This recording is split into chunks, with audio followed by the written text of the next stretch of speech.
బాధను తీర్చితివి. వెలిగించావు జ్యోతులను, నీ ఉపయోగించే జలములను. అచ్చెరు వందెను ఆ గ్రామం, చూసి వింతైన దృశ్యం. షిరిడి వాస సాయి ప్రభు, జగతికి మూలం నీవే ప్రభు. దత్త దిగంబర అవతారం, నీలో సృష్టి వ్యవహారం.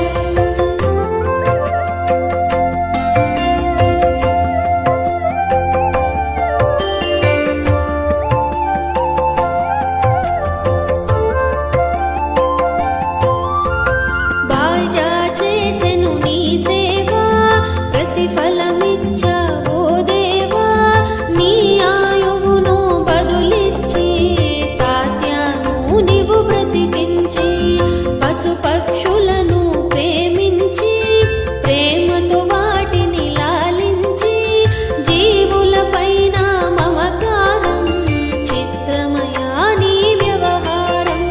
షిరిడి వాస సాయి ప్రభు, జగతికి మూలం నీవే ప్రభు. దత్త దిగంబర అవతారం, నీలో సృష్టి వ్యవహారం.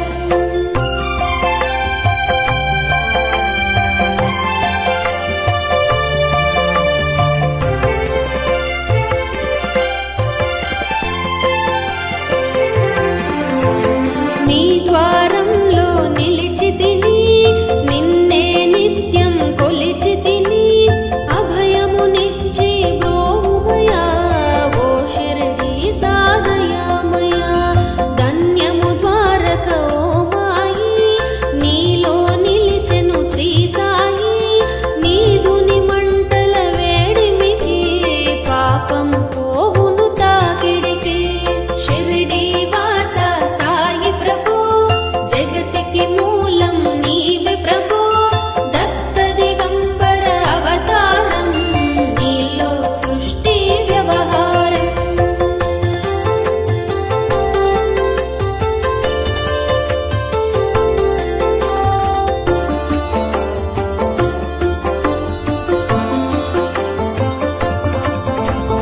ప్రళయకాలము ఆపితివి, భక్తులను నీవు బ్రోచితివి.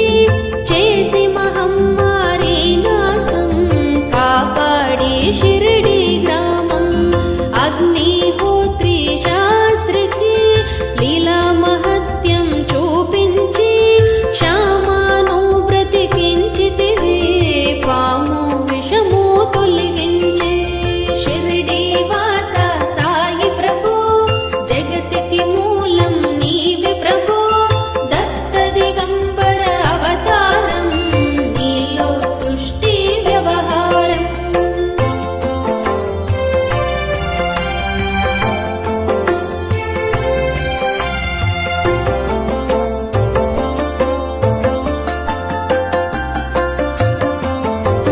భక్త భీమాజికి క్షయరోగం, నశించే అతని సహనం.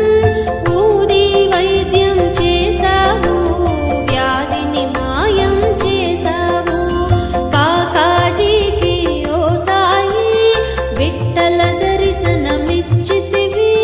దాముకిచ్చి సంతానం, కలిగించితివి సంతోషం.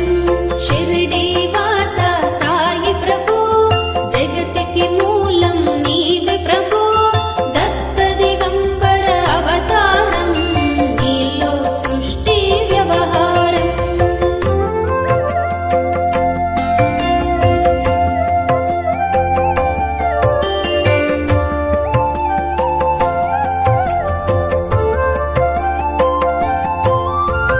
కరుణా సింధు కరుణించు, మాపై కరుణ కురిపించు. సర్వం నీ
श्री सच्चिदानंद सद्गुरु साईनाथ महाराज की जय जय जय।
ప్రళయకాలము ఆపితివి, భక్తులను నీవు బ్రోచితివి, చేసి మహమ్మారి నాశం కాపాడి షిరిడి గ్రామం. అగ్నిహోత్రి శాస్త్రికి లీలా మహత్యం చూపించి శ్యామాను బ్రతికించితివి, పాము విషము తొలగించి. షిరిడి వాస సాయి ప్రభు, జగతికి మూలం నీవి ప్రభు, దత్త దిగంబర అవతారం, నీలో సృష్టి వ్యవహారం.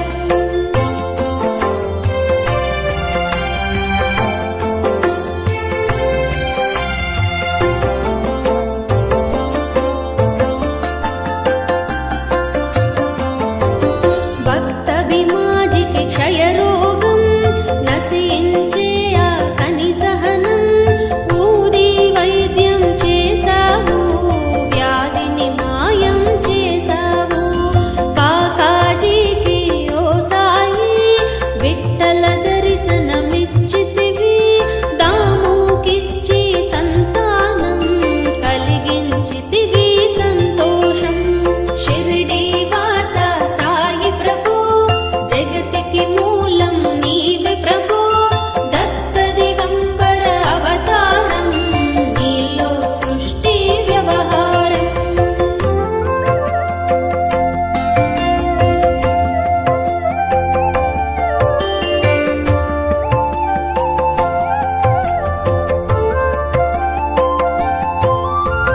కరుణా సింధు కరుణించు, మాపై కరుణ కురిపించు, సర్వం నీకే అర్పితము, పెంచుము భక్తి భావమును. ముస్లిం అనుకుని నిను మేగు, తెలుసుకుని అతని బాధ, దాల్చి శివశంకర రూపం, ఇచ్చవయ్యా దర్శనము. షిరిడి వాస సాయి ప్రభు, జగతికి మూలం నీవే ప్రభు, దత్త దిగంబర అవతారం, నీలో సృష్టి వ్యవహారం.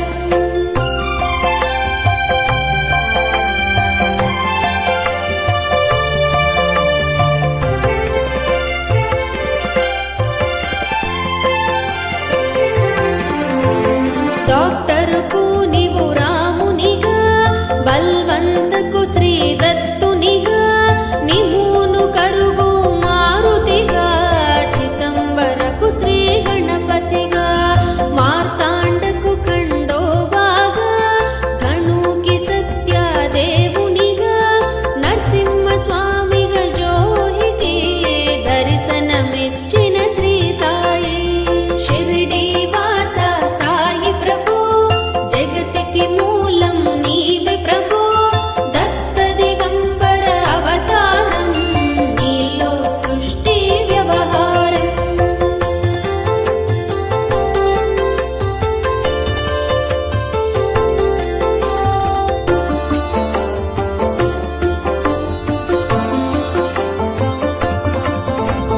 రేయి పగలు నీ ధ్యానం, నిత్యం నీ లీలా పఠనం, భక్తితో చేయండి ధ్యానం, లభించును ముక్తికి మార్గం.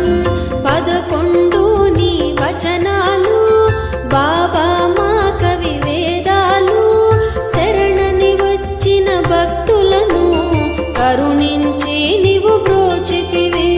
షిరిడి వాస సాయి ప్రభు, జగతికి మూలం నీవే ప్రభు, దత్త దిగంబర అవతారం, నీలో సృష్టి వ్యవహారం.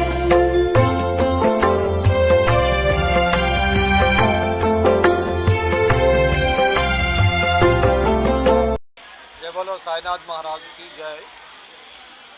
ఖమ్మం పట్టణం మధురానగర్ శ్రీనగర్ కాలనీలో 2018 సంవత్సరంలో శంకుస్థాపన చేయబడి శ్రీ శ్రీ శ్రీ భువనేశ్వరి మాత, శ్రీ శ్రీ శ్రీ రాధాకృష్ణ దేవతా సహిత శ్రీ శ్రీ శ్రీ సమర్థ సద్గురు సాయిబాబా మందిరం.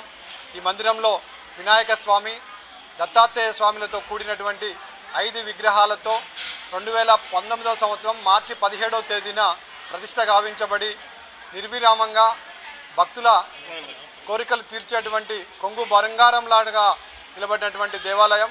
ఈ దేవాలయం పంచమ వార్షికోత్సవాలు మార్చి నెల 15వ తేదీ నుండి 15, 16, 17 తేదీలలో పంచమ వార్షికోత్సవాలు నిర్వహించడం జరుగుతుంది.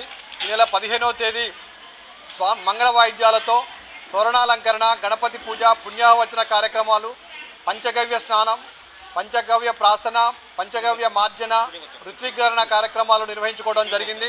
అలాగే 16వ తారీఖు శనివారం రోజు లక్ష్మీ గణపతి, దత్తాత్రేయ స్వామి, రాధాకృష్ణులు, సాయినాథులు రుద్రహోమాలు జరుపుకోవడం జరిగింది. అలాగే 10 గంటలకు చండీ యాగం గౌరవనీయులు చండీ ఉపాసకులు అవధానుల మహాదేవ శర్మ గారిచే చండీ యాగం నిర్వహించడం జరిగింది. సాయంత్రకాలంలో నీరాజన మంత్ర పుష్పాలు ఇవ్వడం జరిగింది. అలాగే బల్లేపల్లికి చెందినటువంటి అవధూతేంద్ర భజన మండలి వారిచే ఒక సాయిబాబా భజన కార్యక్రమాన్ని నిర్విఘ్నంగా 3 గంటల పాటు నిర్వహించడం జరిగింది. ఈరోజు 17వ తేదీ ఆదివారం రోజు సాయినాథుడికి ఉదయం 6:30 గంటలకు పాలాభిషేకం, 7:30 గంటలకు స్వామివారి అలంకరణ అనంతరం 9 గంటలకు మహాపుష్పాభిషేకం, వేల మంది భక్తులచే పుష్పాభిషేకం చేయడం జరిగింది. అనంతరం దాదాపు 300 మంది మహిళలచే కుంకుమ పూజా కార్యక్రమం నిర్వహించుకోవడం జరిగింది. తదనంతరం 12:30 నుండి అన్నదాన కార్యక్రమం నిర్విరామంగా సాగుతుంది. ఈ యొక్క కార్యక్రమాలన్నింటికీ కూడా అనేక విధాలుగా సహాయ సహకారాలు అందించినటువంటి భక్త మహాశయులందరికీ కూడా దేవాలయం కమిటీ తరపున ప్రత్యేక కృతజ్ఞతలు తెలియజేస్తున్నాం. ఈరోజు అన్నదాన కార్యక్రమానికి మెరిగెల నాగేశ్వరరావు గారు, వారి సతీమణి శైలజ గారు 56,000 రూపాయలు విరాళం సమర్పించి అన్నదాన కార్యక్రమానికి అన్నదాతలుగా ఉన్నారు. వారితో పాటుగా అనేక మంది భక్తులు వేల సంఖ్యలో సహాయాన్ని అందించి ఈ అన్నదాన కార్యక్రమాన్ని విజయవంతం చేయడానికి అందరూ సహకరించారు. అదేవిధంగా దేవాలయ కమిటీ ప్రతి సంవత్సరం కూడా మార్చి నెల 15, 16, 17 తేదీలలో వార్షిక ఉత్సవాలు నిర్వహించుకోవడం జరుగుతుంది. అదేవిధంగా ఈ సంవత్సరం కూడా బ్రహ్మాండంగా రంగరంగ వైభవోపేతంగా ఈ యొక్క వార్షిక ఉత్సవాలు జరుపుకోవడం జరిగింది. దీంట్లో మన ఈ దేవాలయంలో విగ్రహాలు ప్రతిష్ఠించేటప్పుడే యంత్రాలను దాదాపు 108 రోజులు పూజలో ఉంచి తర్వాత యంత్ర ప్రతిష్ఠ చేయడం జరిగింది. దాని యొక్క యంత్ర బలం ఫలితంగా ఇక్కడ ఈ దేవాలయంలో ఎవరైతే కోరికలు కోరుకుంటారో, మొక్కులు చెల్లించుకుంటారో వారికి బాబావారు అనుగ్రహించి వారి కోరికలను తీర్చడం ఎంతోమంది ఇక్కడ కోరుకున్నామండి, మాకు ఈ మంచి జరిగింది అని చెప్పి విరాళాలు సమర్పిస్తున్నారు. వారందరికీ కూడా దేవాలయ కమిటీ తరపున కృతజ్ఞతలు తెలియజేస్తున్నాం. నా పేరు టీవీ పుల్లంరాజు, దేవాలయ కమిటీ సహాయ కార్యదర్శిని. అలాగే మా దేవాలయం తరపున ఖమ్మం పట్టణంలోని అన్నం సేవా ఫౌండేషన్లో ప్రతి నెల 2వ గురువారం రోజు బాబావారి అన్నప్రసాద వితరణం చేయడం జరుగుతుంది. ఈ దేవాలయంలో భక్తులు దాదాపు 300 మంది భక్తులు ప్రతి నెల 500 రూపాయలు విరాళం సమర్పించి ఈ యొక్క దేవాలయంలో ప్రతి నెల మొదటి గురువారం, 3వ గురువారం అన్నదాన కార్యక్రమం సుమారు 1500 నుంచి 2000 మందికి అన్నదానాన్ని ఏర్పాటు చేయడానికి సహకరిస్తున్నారు. వారందరికీ కూడా పేరు పేరున కృతజ్ఞతలు తెలియజేస్తున్నాం. దేవాలయ కమిటీ అధ్యక్షులు గౌరవనీయులు కూరాకుల నాగభూషణం యాదవ్ గారు, ఉపాధ్యక్షులు వల్లభనేని శ్రీనివాసరావు గారు, అలాగే రక్కిరెడ్డి అనంతరెడ్డి గారు, కార్యదర్శి వల్లభనేని రామారావు గారు, కోశాధికారి జోనబైన రామారావు గారు మరియు అనేక మంది కమిటీ సభ్యులందరూ సామూహికంగా కలిసి శ్రమించి దేవాలయాన్ని నిర్మించడం జరిగింది. అదేవిధంగా దేవాలయ ఉత్సవాలు కూడా నిర్విరామంగా నిర్వహించడం జరుగుతుంది.